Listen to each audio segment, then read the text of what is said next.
বিসমিল্লাহির রহমানির রহিম। আমি হাফিজুর রহমান ফরাদ, সবাইকে জানাচ্ছি সালাম এবং শুভেচ্ছা। তো ইতিমধ্যে আমরা মাইক্রোসফট এক্সেলের অর্থাৎ ইনসার্ট মেনুর পাইভট টেবিল এবং পাইভট চার্টের কাজ দেখেছি। আমরা আজ দেখব যে মাইক্রোসফট এক্সেলের ফর্মুলা ট্যাবের উপরে।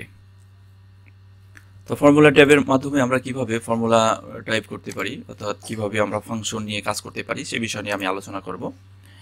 তো ফর্মুলা ট্যাব হচ্ছে এটি, আপনারা দেখতে পাচ্ছেন মাইক্রোসফট এক্সেলটি ওপেন করার পরে আপনারা ফর্মুলা ট্যাবে এদিকে চলে আসবেন। আর ফর্মুলা ট্যাবের আমরা আজকে দেখব যে পুরো যে ফাংশন রয়েছে, ফাংশন লাইব্রেরি, এই ফাংশন লাইব্রেরি রয়েছে, তারপরে রয়েছে ডিফাইন নেমস, এরপরে রয়েছে যেটা রয়েছে ফর্মুলা এডিটিং, এবং এদিকে রয়েছে আমরা দেখব যে ক্যালকুলেশন। অর্থাৎ এই ভিডিওকে আমি দুটি ভাগে ভাগ করেছি। আর ফর্মুলা ট্যাবের এই অপশনগুলোকে ফাংশন লাইব্রেরির একটি ভিডিও আমি করব, এবং দ্বিতীয়ত থাকবে অর্থাৎ ডিফাইন নেমস এবং ফর্মুলা এডিটিং এবং ক্যালকুলেশন। তো চলুন শুরু করা যাক কিভাবে আমরা ফাংশন ইউজ করতে পারি। তো প্রথম রয়েছে যে ইনসার্ট ফাংশন, কিভাবে ইনসার্ট ফাংশন ব্যবহার করা যায়।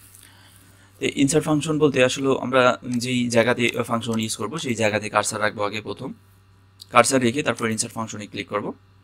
তো ইনসার্ট ফাংশনে ক্লিক করার পরে এখানে আমরা দেখতে পাচ্ছি যে সিলেক্ট এ ক্যাটাগরি। এখান থেকে আমরা ক্যাটাগরি আগে সিলেকশন করব, আমরা কোন ধরনের ফাংশন ব্যবহার করব।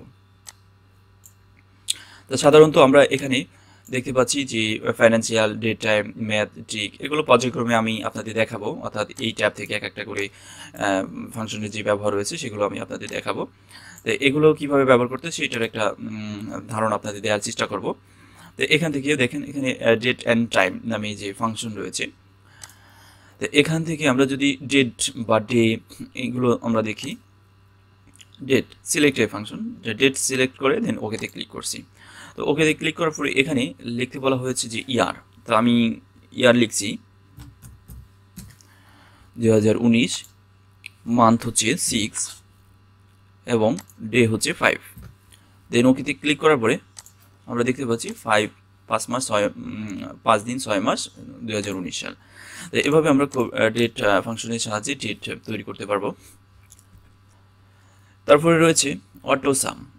অটোমেটিক কিভাবে আমরা সাম করতে পারি, এখানে দেখতে পাচ্ছি average, count number, maximum, minimum. তো আমরা এখানে একটি ক্যাশ মেমো তৈরি করেছি যেটার কতগুলো প্রোডাক্টের নাম রয়েছে, price, quantity, total discount, net price. তো এখানে নিট প্রাইসটা যদি আমরা টোটাল যোগ করতে চাই, যে এখানে টোটাল কত টাকার প্রোডাক্ট বিক্রি করা হয়েছে সেটি আমি যোগ করতে চাচ্ছি। তো ফার্স্টে আমি ডাটাগুলোকে সিলেকশন করে নিয়েছি, দেন অটো সামে ক্লিক করে সামে ক্লিক করব। তো সামে ক্লিক করার পরে এই জায়গাটা দেখে অটোমেটিক এখানে যোগ হয়ে চলে আসছে। তারপরে রয়েছে রিসেন্টলি ইউজড, অর্থাৎ রিসেন্টলি যে ফাংশনগুলো আমরা ব্যবহার করেছি, অর্থাৎ রিসেন্টলি নামে যে ফাংশন রয়েছে, ট্যাব রয়েছে, সেটির মধ্যে আমরা এখানে দেখতে পাচ্ছি date, fact, VLOOKUP and LEN, এগুলো আমরা রিসেন্টলি ফাংশনগুলো ব্যবহার করেছি। এখানে লিস্টগুলো আপনারা পাবেন খুঁজে। তারপরে যেটা রয়েছে ফাইন্যান্সিয়াল। তো ফাইন্যান্সিয়াল নামে যে ফাংশন রয়েছে ফাইন্যান্সিয়ালের আন্ডারে অনেকগুলো রয়েছে।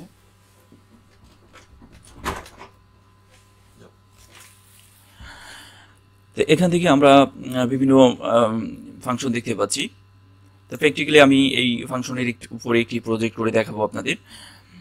তারপরে রয়েছে যে লজিক্যাল ফাংশনের মধ্যেই and, false, if error, not, or, true. তো এখান থেকে আমরা কয়েকটি ফাংশন অলরেডি দেখেছি। আমি আজ দেখাবো অ্যান্ড নামে যে লজিক্যাল ফাংশন রয়েছে সেটি।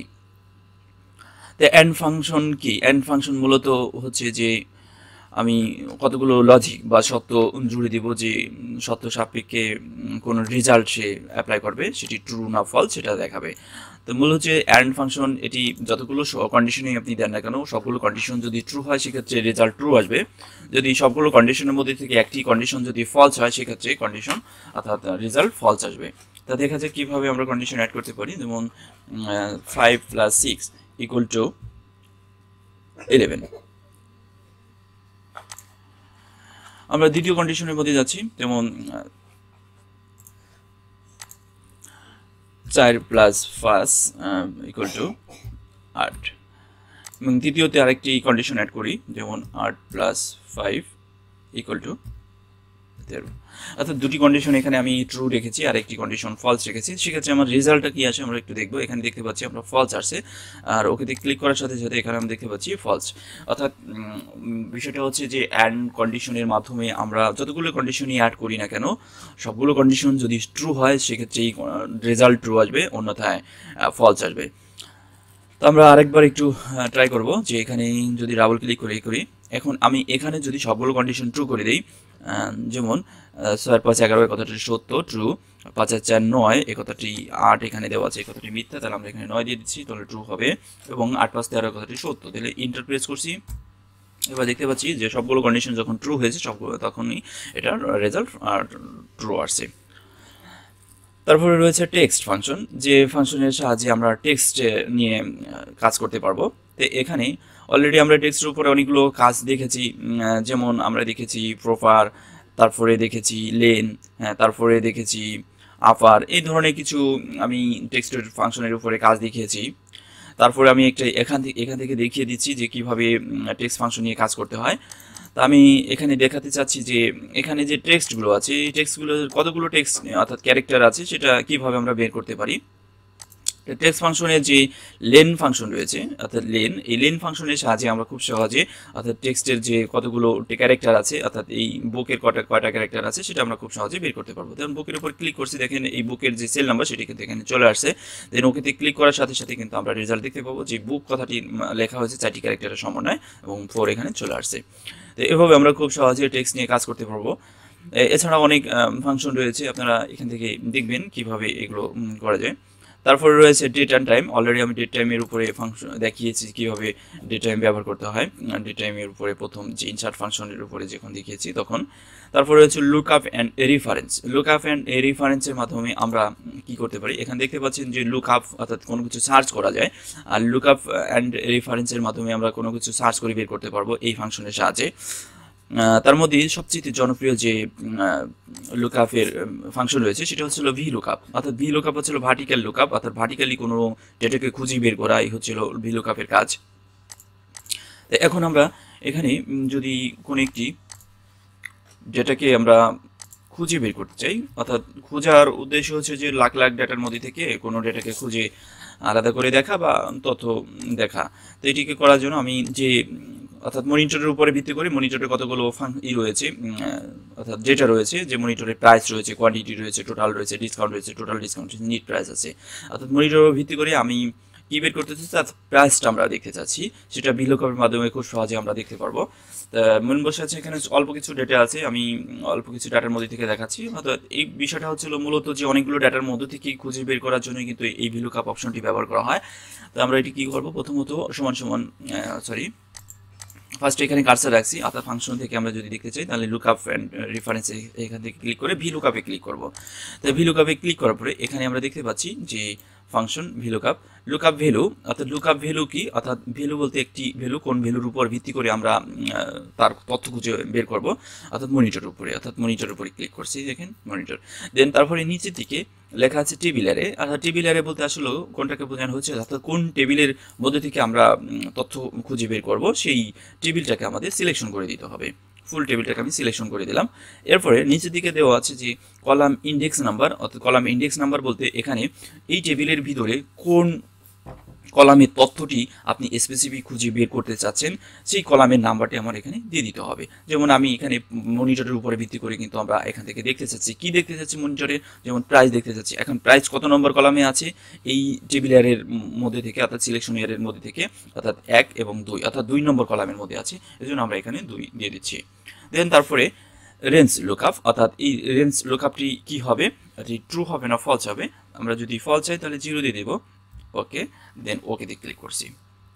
তো আমরা দেখতে পাচ্ছি যে অটোমেটিক এখানে মনিটরের 9800 টাকা প্রাইস, এখানে আমরা দেখতে পাচ্ছি 9800 টাকা, এখানে 9800 টাকা অলরেডি চলে আসছে। অর্থাৎ আমি ভিলুকআপ পরে একটি প্রজেক্ট অলরেডি আপনাদের করে দেখাবো ফাইনালি, যে এটার আসল যে ব্যবহার বিধি সেটা আপনারা সেই প্রজেক্টটি দেখলে হয়তো ভালো করে বুঝতে পারবেন যে এই ভিলুকআপের মাধ্যমে আমরা কিভাবে কাজ করতে পারি। এছাড়া আরও কিছু ফাংশন রয়েছে, যেটা রয়েছে math and trick. Math and ট্রিকটা হচ্ছে যেমন এখানে অনেকগুলো ফাংশন রয়েছে, যে ফাংশনের মধ্যে থেকে আমি একটি ফাংশনের ব্যবহার দেখাবো, যেমন ফ্যাক্ট নামে যে ফাংশন রয়েছে সেটি। তো ফ্যাক্টের মধ্যে এখানে নাম্বার আমরা অর্থাৎ ফার্স্ট 5-এর ফ্যাক্টরিয়াল নাম্বার কত। তো 5-এর ফ্যাক্টরিয়াল নাম্বার বলতে এখানে 1 2 1 ইন্টু 2 ইন্টু 3 ইন্টু 4 ইন্টু 5 এরকমভাবে যদি আমরা গুণ করি তাহলে তাতে তার রেজাল্ট কত আসবে, অর্থাৎ 120। সেটি আমরা খুব সহজে কিন্তু এই ম্যাথ ফাংশনের সাহায্যে অর্থাৎ ফ্যাক্ট নামে যে ফাংশন রয়েছে সেটির মাধ্যমে আমরা বের করতে পারি। তাছাড়া রয়েছে আরও মোর ফাংশন। মোর ফাংশনের মধ্যে রয়েছে statistical function, engineering function, curve function, তারপর রয়েছে ইনফরমেশন ফাংশন এবং কম্পিটিবিলিটি ফাংশন। তো এই ছিল মূলত আমাদের ফাংশন লাইব্রেরির উপরে ভিডিও টিউটোরিয়াল। আমরা পরবর্তী ভিডিওতে দেখব যে ডিফাইন নেমস নামে যে ফাংশন রয়েছে সেটির মাধ্যমে কিভাবে কাজ করা যায় সেই বিষয় নিয়ে আমি আলোচনা করব। তারপরে রয়েছে ফর্মুলা এডিটিং এবং ক্যালকুলেশন। সে পর্যন্ত সবাই ভালো থাকুন, সুস্থ থাকুন, আল্লাহ হাফিজ। ভিডিও শেষে আপনার কাছে ছোট্ট একটি অনুরোধ করিব, যদি এই ভিডিওটি ভালো লাগে অবশ্যই লাইক, কমেন্ট এবং শেয়ার করে আপনি আপনার বন্ধু এবং বান্ধবীর মাঝে ছড়িয়ে তাদের উপকার করতে পারেন এবং আমাদের চ্যানেলটি সাবস্ক্রাইব করে রাখুন যাতে করে পরবর্তী ভিডিওগুলো দেখতে পান। Thank you.